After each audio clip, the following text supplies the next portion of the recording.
നിങ്ങൾ എല്ലാരും എന്താ വിചാരിച്ചിരിക്കുന്നെ? ഒരു പാവം പെൺകുട്ടി, കയ്യില് 10 രൂപ എടുക്കാൻ തികച്ചില്ലാത്തവള് അല്ലേ? പക്ഷേ നിങ്ങളെക്കാളൊക്കെ മിടുക്കിയാ ഇവള്. കാരണം നിങ്ങൾക്കൊക്കെ ഇവിടുന്ന് കിട്ടുന്ന സാലറി മാത്രല്ലേ ഉള്ളൂ. പക്ഷെ ഇവൾക്ക് മാസാമാസം 2 സാലറിയാ.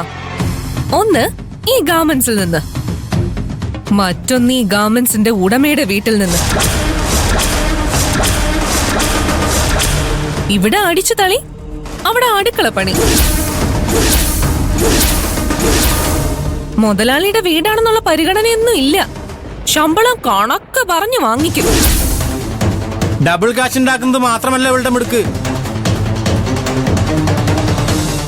അവിടെ ഒരു ജോലിക്കാരി ഉണ്ടായിരുന്നു. അവൾ എന്തോ കാര്യത്തിന് വീട്ടിൽ പോയി അവസരം മുതലെടുത്തിട്ടേ ഇവൾ അവിടെ കയറി പറ്റി. പിന്നെ അവളെ ആ പടി കയറാൻ ഇവള് സമ്മതിച്ചിട്ടില്ല. അടുക്കള ഭരണം ഇവളെ അങ്ങോട്ട് ഏറ്റെടുത്തു. നിങ്ങൾക്ക് ആർക്കെങ്കിലും അങ്ങനെ ഒരു ബുദ്ധി പോയോ? ബുദ്ധി എന്നല്ല അതിനെ പറയാ, കുരുട്ട് ബുദ്ധി എന്നാ. ഇങ്ങനെ കടങ്കഥ പറഞ്ഞാലൊന്നും എനിക്ക് മനസ്സിലാവില്ല. എന്തേലും പറയാനുണ്ടെങ്കിൽ തെളിച്ചു പറ. പറയാനല്ല ഞാൻ വന്നത്, ഇത് തരാനാ. നിനക്ക് തരാൻ ആന്റി തന്നയച്ചതാ. ആന്റി എന്ന് പറഞ്ഞാൽ കൈലാഷിന്റെ മമ്മി. കൈലാഷ് സാറിന്റെ അമ്മ എന്തിനാ എനിക്ക് പൈസ തരുന്നത്? അതല്ലേ ഞാൻ നിന്നോട് പച്ച മലയാളത്തിൽ പറഞ്ഞത്, അവിടെ അടുക്കള പണി ചെയ്തതിന്റെ ശമ്പളമാണെന്ന്. ആന്റി ആദ്യം നീ അവിടെ എത്ര ദിവസം ജോലി ചെയ്തിട്ടുണ്ടെന്നുള്ളത് എന്നെ തിട്ടപ്പെടുത്തി. പെർ ഡേ എത്ര എന്നതും ആന്റി തീരുമാനിച്ചിട്ടുണ്ടായിരുന്നു. ടോട്ടൽ എത്രയാകുമെന്ന് കാൽക്കുലേറ്റ് ചെയ്തിട്ട് മുഴുവൻ പേയ്മെന്റും എന്റെ കയ്യിൽ തന്നു വിട്ടിട്ടുണ്ട്. നിനക്ക് തരാൻ. ഇന്നാടി അടുക്കളക്കാരി. ഒരു നിവൃത്തിയില്ലാതെ വലിഞ്ഞു കയറി വന്ന എനിക്ക് ഒരു ജോലിയും നല്ല ശമ്പളവും തന്ന മുതലാളിയല്ലേ. ആ മുതലാളിക്ക് എന്നെ കൊണ്ട് കഴിയുന്ന സഹായം ചെയ്തു കൊടുത്തേക്കാം. അതിന് എക്സ്ട്രാ കാശൊന്നും വാങ്ങണ്ട. അല്പമെങ്കിലും മര്യാദ ഉള്ളവളായിരുന്നെങ്കിൽ നീ അങ്ങനെയായിരുന്നു ചിന്തിക്കേണ്ടിയിരുന്നത്. എന്നിട്ട് നീ ചെയ്തതോ? ഇവിടെ നിന്ന് കാശ് കൃത്യമായിട്ട് എണ്ണി വാങ്ങും. എന്നിട്ട് അവിടെ പോയി വലതും വെച്ചുണ്ടാക്കി കൊടുത്തിട്ട് അവിടെ നിന്നും കണക്ക് പറഞ്ഞ് ശമ്പളം വാങ്ങും. കാശിനോട് ആർത്തി ആവാം, പക്ഷെ ഇത്ര ആർത്തി പാടില്ല. പക്ഷേ ഇത് ആർത്തിയല്ല, അത്യാർത്തിയാ. എന്നിട്ട് നടപ്പോ പഞ്ചപാവത്തിന്റെ. കരയുന്നോ? കാശ് കുറഞ്ഞു പോയതിന്റെ ടെൻഷൻ കൊണ്ടാണോ കരയുന്നേ? നീയും ആന്റിയും തമ്മിലുള്ള ടേംസ് ആൻഡ് കണ്ടീഷൻസ് ഒന്നും എനിക്ക് അറിയില്ല. ഇതില് 15,000 രൂപയുണ്ട്.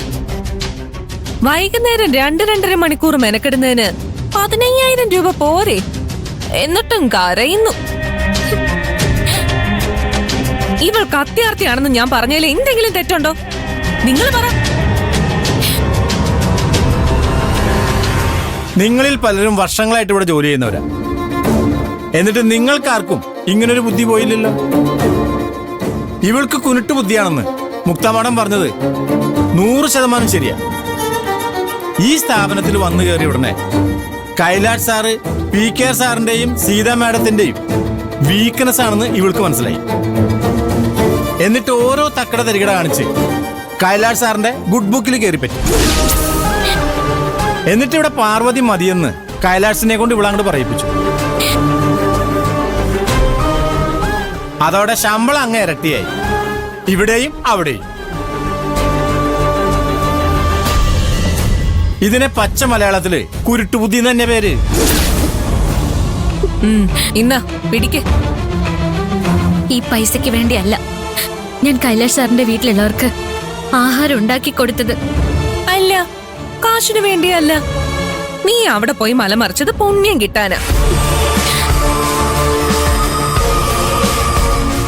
കൈലാഷ് വിശ്വസിക്കും, പക്ഷേ ഈ മുക്ത വിശ്വസിക്കില്ല. ഇന്ന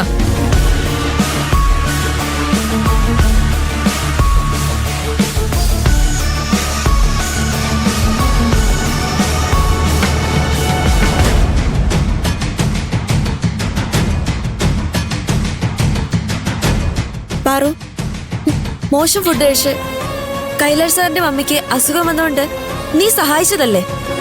അതിന് ശമ്പളം വാങ്ങിച്ചത് വളരെ മോശമായിപ്പോയി പാറു. സത്യമായിട്ടും ഞാൻ ശമ്പളത്തിന് വേണ്ടിയല്ല അവിടെ ജോലി ചെയ്തത്. കൈലാഷ് സാറിന്റെ അമ്മയെ ഞാൻ സഹായിച്ചതാ. ശമ്പളം തന്നാ വാങ്ങില്ലെന്ന് ഞാൻ പറയുകയും ചെയ്തതാ. എന്നിട്ടും